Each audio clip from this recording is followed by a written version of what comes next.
Welcome to RotoWire. In this show, we will be previewing each of the three Thanksgiving Day games as well as the Black Friday game to get you all set for your fantasy football lineups, sports betting, player props, and all those good things. Also, remember, programming note, we will do an extra start sit live stream Wednesday at noon Eastern. We'll still have the Sunday one, but with 4 games going off early, you may want to get those start sit questions answered early because it's a lot of players that will be on the board for fantasy lineups. All right, let's start this thing out. We are going to talk Chicago Bears at Detroit Lions. The Lions are 10.5-point favorites. Over and under in this game is 48.5.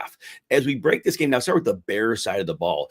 Since Thomas Moore has been installed as the offensive coordinator, the offense has definitely looked vastly improved. The Bears played both the Packers and the Vikings, scored well, a little more late scoring against Minnesota. But what I thought was really impressive against Minnesota for the Bears is that they send a lot of blitzes, a lot of disguised pressure. That's been a problem all year for the Bears. Caleb Williams looked very good in that situation. The design screens of DJ Moore with the great blocking setup. These are things that have been working really well. So it didn't take much to get Caleb Williams jump started, and I'm confident in this matchup. Detroit plays one of the heaviest rates of man coverage in the league, top 2 in that area. And so that means a couple things are going to happen. They also blitz a lot. They're not complicated blitzes like we see from Minnesota. So first of all, for Williams as a runner, this bodes well. And I like the over on his yardage prop as a runner, because when teams play man, their backs are to the quarterback. And then when they're blitzing and you got to find an area to break, contain, Williams is good at that. And he'll be able to get chunks of yardage on the ground in this game. But also as a passer, the whole thing with Thomas Moore is get the ball out quick or make a decision and run quick. And that is what's going to work for the Bears here. DJ Moore is going to continue to be involved in the short area game. But we saw Keenan Allen get a boatload of targets. Romo Dunze is getting his targets. And these Bears receivers, in my mind, are better than the cornerbacks who will be covering them in this game. Terrion Arnold is out. He was one of the starters for the Lions for quite a while, but the Bears receivers have an advantage here. And I do think if Williams is getting it out quickly, especially DJ Moore, and I mentioned earlier, the screen game has been blocked up really well by the Bears. And I think with the man coverage and then the blitzes meaning the safety might be down, there could be opportunities for a couple of big players. So I do like DJ Moore to go over his yardage prop. At one place, I have it at 55.5 yards, and I think he's been over that 2 games in a row, but I think he continues that trend. DeAndre Swift is a tough game. The Lions are exceptional against the run. The Bears did have a great touchdown block run 2 weeks ago with Thomas Moore as the coordinator for the first game. But DeAndre Swift, he's not been firing consistently. And this defense is going to give the Bears offensive line problems in the run game. This isn't an elite shutdown run defense, but like we saw in Minnesota last week, they were really able to contain Swift. And I think that the Lions aren't as good as Minnesota, but they're close. And I do think this is a week where obviously you're going to play with Swift in your fantasy lineups, but I don't think that you're aggressively looking to bet overs. And I never like betting unders on some of these players, especially a player that can have a big run, because then you bet the under and like, oh, wow, he was contained. And then all of a sudden it's garbage time and you get a 30-yard run and it's over. So I don't really often advocate explosive players having an under prop for that reason. Cole Kmet, this is an awful matchup. He's had a couple of good games in a row. Not great, but good. The Lions are one of those top teams. Them and the Giants are outstanding against tight ends. So I think based on the matchup, this just is not a good one for Kmet. Caleb Williams will have better places to throw the ball than to Kmet in this one. And so therefore, I do think there's a case where if you need to stream a tight end, Cole Kmet's probably not your play. Betting the under on his yardage prop certainly could be a fruitful idea. Other side of the ball. Look, the Lions should, from an offensive line standpoint, they should be able to dominate the Bears front seven. This is a great offensive line. Them in Philadelphia are like the 2 best lines in my mind. The Lions are better at run blocking. They're elite. Pass blocking, they're good. No, but against the Bears, it's not a catastrophic pass rush. So they'll be okay there too. And I think in this game, David Montgomery says he's going to play with the shoulder injury, but whether it's Gibbs, Montgomery, or both, they're fine. They should have great success on the ground. I think in this matchup. So when you get to the receivers, St. Brown plays outside about half of the time now, slot half of the time. when he's on the outside, he's St. Brown. He's a great player, but it's how many targets is he going to get, right? For fantasy, you're playing him, of course, because normally he can get a touchdown. Some of those 2-target games, but often he gets 8, 9 targets. He's fine. No complaints. Jameson Williams, the one. If you start Williams in fantasy, you're going to count on one of those schemed up plays working and him hitting big yardage, because otherwise this is not a good matchup against the outside corners that the Bears have. And Jalen Johnson and Tyreek Stevenson is not a good matchup for Jameson Williams. But again, you consider him boom bust because he can make that game breaking play. If he gets a seam and he could just blow through with that, incredible speed that he has. Sam Laporta, it's a middling matchup, and you're just hoping there are targets there, because I think if the Lions have this game their way, I think they're going to run the ball, control the clock, keep the scoring kind of moderate. I don't think this game becomes a shootout in any way. Like again, I said the Bears have some success offensively, but I don't think it's this big scoring game. And I think the Lions are fine. I don't think it's a game where the Lions steamroll in this divisional contest. So overall, Jared Goff, risky for fantasy, because again, the last 2 weeks he's had a lot of attempts, but that's not bankable. That has not been the norm. The norm is in many games he's getting 25-ish attempts, and that's a fine line for fantasy, because if somebody doesn't break a long Williams doesn't break a big play, the yardage gets muted. If he doesn't have high touchdown efficiency, like last week we saw, the rushing attack scored all 3 touchdowns. Nothing left for Goff. So Goff is he's risky because you're relying on touchdowns, and they have such a great rushing attack, they may not need that to happen. I do think the Lions win this game, but I have it close. I have it 23-20. So the Bears getting 10.5. Yeah, to me, that's a favorable betting scenario. So I definitely like that. And with game with a total of 43, I have it scoring 43 points, 23-20. It's over and under is 48.5. So my lean would be toward the under, but I would be much more confident with taking the Bears plus that 10.5. That's a great number. If you can get it there, I don't know if it gets bet down. Like it less at 9.5, but man, at 10.5, that's a very, very solid point spread. All right, let's go to our next game. We'll go to the New York Giants at the Dallas Cowboys. Now, first of all, in this game, we'll start the Giants side of the ball. Tyrone Tracy lost a fumble again in the last game. And then he didn't get the walk-in touchdown. Devin Singletary did. They took the opportunity away from Tracy, and Tracy lost snaps in this game. Tracy had been seeing 70-ish% of the snaps, maybe even a touch more, 41% last week. So I think right now the ball security issues for a team that's not a good team. They can't afford to turn the ball over, even if Tracy's a dynamic runner. So this is a problem. And if you're trusting Tracy in fantasy, the Cowboys are not a good defense, especially against the run. They looked a little better last week. They moved Micah Parsons inside on some occasions, which mixed it up and helped. But overall, again, this is not a good run defense that Dallas has. But now you're worried that Tracy, if he continues to lose work, that's problematic. So you have more floor than you expected with Tyrone Tracy a few weeks ago. Certainly in fantasy lineups, you probably need to start him. I don't know what other options, you have that are significantly better, but flex for sure. Running back too, if he plays 41% of the snaps, that gets a little bit dicey. You're really hoping he finds the end zone. He doesn't consistently see a lot of targets, so there's that. In terms of everything else on this, so Dallas is a different defense than Micah Parsons out there. He's healthy now. We saw it in the Washington game. He's creating havoc. He's allowing other players around him to make some good things happen. I do think Tommy DeVito did a very nice job against the Tampa blitz. And Tampa sends it. And they knew with him they would. And he got it out quickly. Got it out to Malik Neighbors. Got it out to Wan'Dale Robinson. Darius Slayton's not a threat here, I don't think. Because, look, DeVito doesn't have to get it out quick. Those downfield passes are not going to likely develop there. So I don't think Darius Slayton's a player you're taking a shot on. And we saw last week it was a goose egg. I just don't think the way DeVito plays, that's not going to. Could it happen? Sure. Could he break a long one? Yes. I just don't think they're going to have time to set those up. So I think that's a bit of an issue. And so I'll say that. But again, DeVito got it out quickly. Neighbors had a drop, but otherwise he had a good game there. So I think, if you're in fantasy, obviously you're playing Neighbors. There's no question there. But I think you're not nervous at all here. I think you think he continues to get the ball in the short area. I think his upside is a bit limited because of the offense around him, not because of his talent. And with Micah Parsons bringing the rush too, I continue to say that you have a great opportunity with Wan'Dale Robinson, because Wan'Dale Robinson is like a PPR machine. He gets you close to 10 PPR points in most games. And I think, again, with the nature of the Dallas pass rush, that's going to be something that's needed here. So overall, I don't think the Giants have any type of a big game on offense here. I think Dallas is right now with Parsons in the lineup. I think they're that much better, and they're getting healthier. Corner Deron Bland was back, looked good last week. So I don't think that we're going to see a lot of points out of the Giants. But again, one other player, Theo Johnson, if you're really scratching for a tight end, he's been getting 6 targets a game. And this is a reasonable matchup for him. So he could have a good game here. So again, short area of the field players and Tommy DeVito, that might match up pretty well.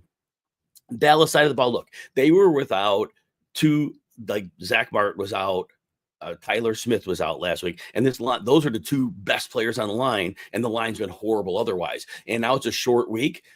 If they get one back, it helps. They might not get either of them. I don't know the injury report. I'm recording this on Tuesday, 10:42 Eastern, so in the morning. So that's not really helpful. So right now, I have to assume at least one of those linemen's out. So it's a problem. And so we're going to have to see with Dallas, because this pass rush of the Giants isn't a joke. They started out with Dexter Lawrence inside. They got Brian Burns on the outside. They got Kayvon Thibodeau back last week. He's probably getting his legs under him a little bit. And this trio can give that beat up Dallas line a lot of problems. And again, if there's backups in there, this could be disastrous. Now, oddly enough, I'm going to say this, the pass rush is good, but they're not good at stopping the run. The Giants have gotten worse over the course of the season at stopping the run. So I do think this game is going to be close, which means Rico Dowdle is probably getting a lot of work. I don't think there's a point where either team has to go pass heavy here. So Rico Dowdle, when he's a couple games he's had volume, he's gotten near 100 scrimmage yards, and I think that's in play here. I think that is in play here. But Cooper Rush, so the one thing I liked is he's been getting the ball back in the CD Lamb's hands quickly. And as we see, he's not putting up monstrous games, but it's helping to move the ball and move the chains on occasion. So there's that. Jake Ferguson doesn't look as a Tuesday recording that he's going to play.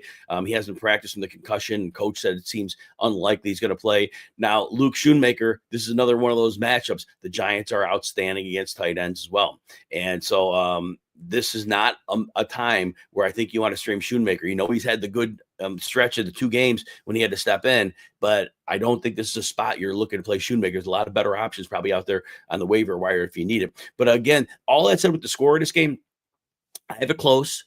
I have Dallas winning 19-17. And so if I'm betting this, the Giants are getting 4 points. More than 3 I like here. I do think it's close enough where that happens. I'd be more inclined to maybe lay off this game, but if I had to go one way or the other, it would be the Giants. I do with the over and under at 37.5. I have the game scoring 36. That's too close. So I probably am leaning to staying away from that. It's way too close on the valuation. If you enjoy videos like this, please consider hitting the like button and subscribe to the RotoWire Fantasy Football channel on YouTube. Also, you can check out our fantasy football and all of our sports content by getting your free 2-day trial. You just head over to rotowire.com/Jim. You don't even need a credit card, just an email address. Get 2 days of access. If you like it, join the team. If not, we're just glad you took a look and stopped by. All right, let's get back onto the remaining preview of the Thanksgiving and Black Friday game. We got 2 games left here. We're going to go the Dolphins at the Packers. Now, as we're looking at the forecast, we're probably looking at the teens by nighttime in Green Bay. Dolphins are a Florida team. They're coming into a very, very cold environment at night. There could be something to that.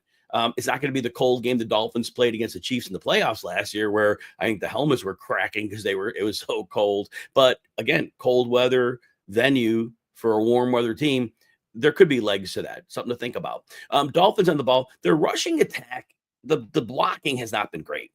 Devon Achane's doing more as a receiver than a runner. It's not his fault. He's a great runner, but they're just not scheming up the run game well. They're not blocking it up well. And so Achane as a runner, they're not consistently able to move the chains on the ground. Now, obviously, they scored a ton of points last week against New England, took care of business. They got it done in the screen game, the Jonnu Smith game. Jalen Waddle showed up, which was beautiful. If you got him in your fantasy lineup, if you didn't, that was a tough one on the bench. But that said, the whole thing, the Packers are a team you can run on. So it's a matter of a weaker run defense against a scuffling rushing attack.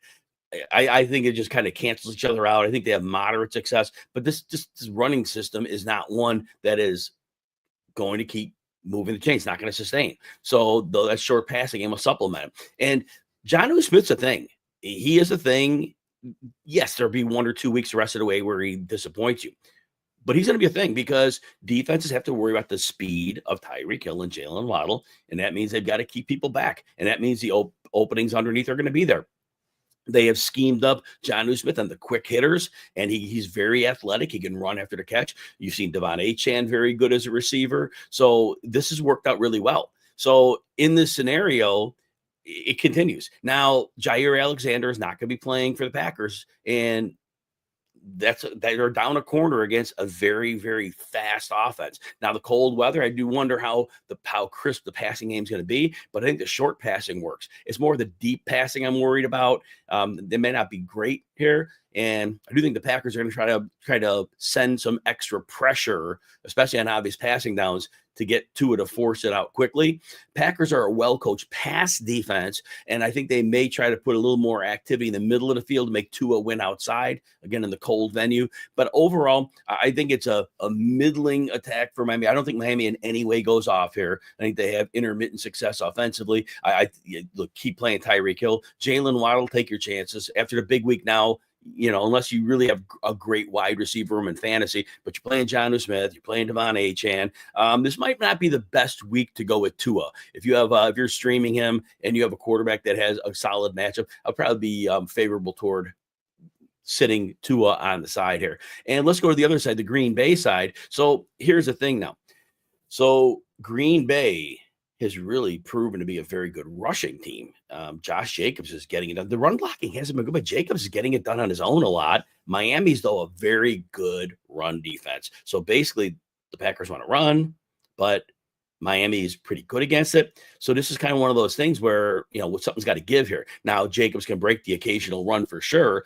But again, I just don't think it's going to be this game where it's just going to be them grinding and moving chains. They're going to have to throw a little bit here. Now, Romeo Doubs did suffer concussion on Sunday, so it would be a bit of a surprise if he suited up on a Thursday. Occasionally it happens, but usually it doesn't. So I would count on Doubs as of this Tuesday recording not being there for the game, which means either Dontavian Wicks, who's had a lot of drops in a bad season, or Bo Melton may need to step up here. And the Dolphins do not have a great pass rush. Early in the season, they did. The players they've had a lot of injuries. Jalen Phillips is gone. Players from last year haven't returned or were gone away. So when you're looking at it this way, I think Jordan Love has time here. I think the Packers, obviously, the cold venue shouldn't be a problem for them. It's their home field. They're used to it. So this just should be okay. Jaden Reed has been a problem.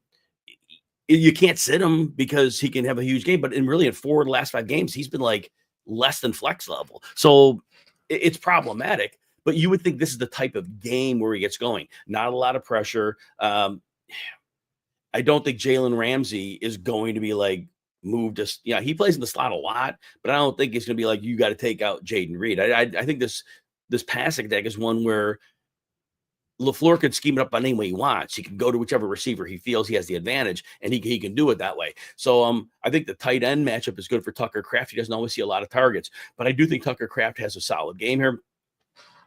In terms of the receivers, again, I do think it's Jaden Reed more than Christian Watson. Christian Watson goose-egged, I think, last week, if I remember correctly. And the downfield stuff may not be there in this game as much. So it's a bit of I would be more inclined to give Jaden Reed a shot, Tucker Kraft for sure. I think Jordan Love can get you a couple touchdowns in this one. And Josh Jacobs, of course, you're starting him because he's been a beast for most of the season. So in this game, I predict the Packers win 27-20. The over and under in this game is at 47, so I have it right on the number, so I won't touch that. Packers are -3.5. Don't like the hook. If you can get that down at another site to at least 3, maybe lucky at 2.5. I doubt it, but I would still take the Packers at -3.5. I really do have concerns about a warm weather team coming into this cold venue in this night game, and the wind chills are probably going to be in the single digits too. We can talk about that in 12 mile an hour winds. So that could be a factor. That certainly could slow down this offense. That's very finesse driven. All right, let's go to our last game in our holiday preview. We got the Raiders at the Chiefs. The Chiefs are now a 13-point favorite, 42.5 is the over and under on this game. So when we look at this game, first of all, we'll start with the Chiefs side of the ball. And we know what the Chiefs want to do. The Chiefs want to load up a couple extra tight ends. They want to run the ball, throw when it's optimal, but they are not a pass-based team right now. Well, the Raiders have quietly been an excellent run defense, very, very strong. And this is one of those things where something's got to give. And the Raiders are defending the run at such a level. I don't know how well the Chiefs are here. Now, Isaiah Pacheco may be back for this one.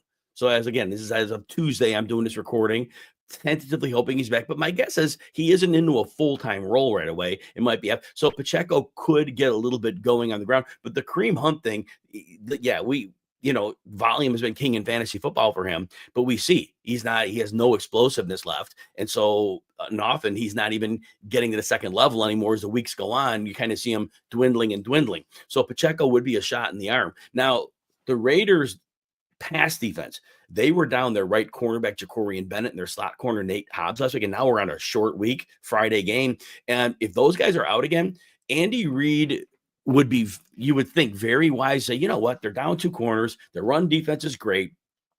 Hopkins is only playing about 40% of the snaps in 3 or 4 games. Let's get the ball to Hopkins. Let's get the ball to Kelsey, who's been not explosive, but he has his on and off weeks, but gets targets. Obviously, Noah Gray's been scoring the touchdowns. I still think the Chiefs have played the Raiders since that Christmas Day embarrassment last year.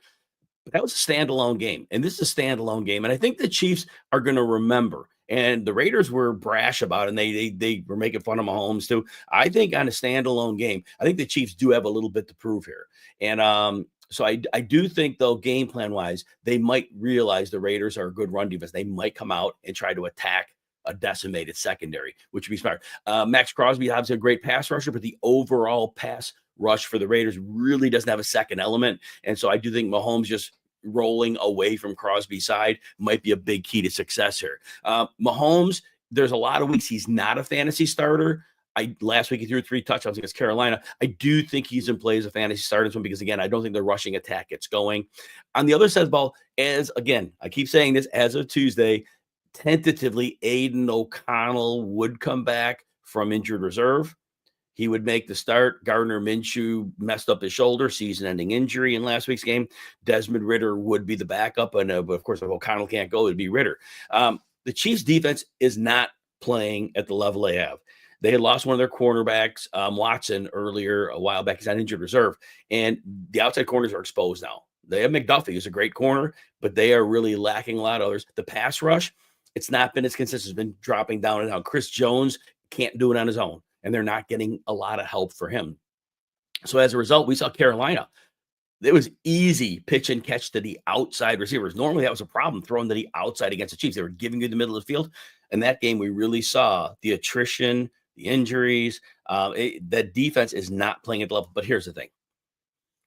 Whether it's Aiden O'Connell or Desmond Ridder, you got to think Spagnuolo is going to throw some looks at them that are going to be confusing.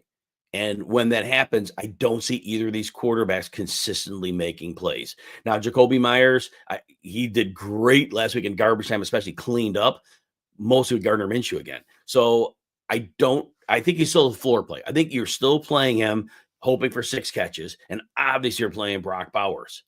But the Raiders were down both of their running backs. Zamir White was out, who's their second running back, and Alexander Madison, their one, was out. Amir Abdullah was the lead. As much as the Chiefs' run defense is not what it was earlier in the season, right now, I have to say Amir Abdullah is not in a great spot. Sincere McCormick ended up being the backup, not Dylan Lowby. McCormick only played a small amount of snaps, but he got a handful of carries, like 5 carries, I believe. Didn't do much with those, anything. If you're in an emergency in a PPR league, you can play Abdullah. Abdullah had 5 catches last week. If they do get in the red zone, they do like to throw to him. So you can start him in a PPR league, assuming you'll know, obviously it's Friday, if White and Madison are out in that case. But otherwise, I just don't think the Raiders can move the ball a lot. But because the Chiefs' defense has not been playing well, they get a little bit done. Remember, it's a hated rivalry between these two teams. I see the Chiefs winning at 26-16. The Chiefs are not good at usually burying a lot of opponents. Sometimes they can. Divisional opponents, there's an extra element that go up when that happens. And so the line being 13, I'm taking the points. The over and under is 42.5, and I have it at 42. So again, that's a stay away on that. But I do think getting 13 points, that's significant in a divisional battle. And again, the Chiefs just have not been putting teams away. And we even saw with Carolina last week. And if Carolina can keep it close, you have to think the Raiders, again, playing their hearts out, because that divisional game has to be there as well, because you do raise that up a level a notch. All right, sit questions. I will do a special stream noon Eastern tomorrow, because we got the 4 holiday games I just previewed. We will. I'll be on Sirius XM Fantasy Sports Radio Wednesday 8 to 10 p.m. Eastern, Friday 8 to 10 p.m. Eastern. So I'll be ready there. Obviously, I'm on the weekend shows on XM 2 to 4 Eastern on Saturday, and then 9 to 10 Eastern on Sunday. And obviously, I'll be on the RotoWire site, but definitely RotoWire YouTube. We'll have shorts going up. But again, sit questions. I will be here Wednesday, noon Eastern. Catch me for that. Probably won't be a crowded room, so we can definitely get you answered with some detail. Everybody, enjoy Thanksgiving with your family. Happy Thanksgiving, and have a great day.